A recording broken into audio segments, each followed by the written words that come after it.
قربانی کس پر واجب ہے؟ جو استطاعت رکھتے ہیں، طاقت رکھتے ہیں۔ اب طاقت سے کیا معنی ہے؟ جو نصاب اسلام نے بیان کیا ہے 52.5 تولہ چاندی یا 7.5 تولہ سونا، یہ نصاب ہے۔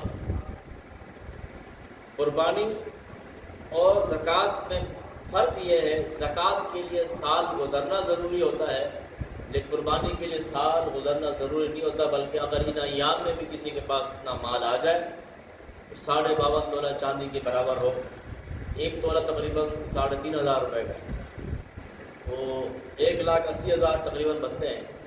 تو 1,80,000 روپے کسی کے پاس ہیں، ضرورت اصلیہ سے زائد، گھر، سواری، گھر میں سامان، ضرورت کی چیزیں، اس سے زیادہ جو رقم ہے، چاہے سونا ہو، چاندی ہو، جمع شدہ مال ہو یا مال تجارت ہو، 4 قسم کے مال جو ہوتے ہیں شہر میں، تو یہ سونا، چاندی، جمع شدہ مال یا مال تجارت، ان میں سے کوئی چیزیں ہوں وہ آپ کی 1,80,000 سے اوپر چلی جائیں تو اس پر قربانی واجب ہے۔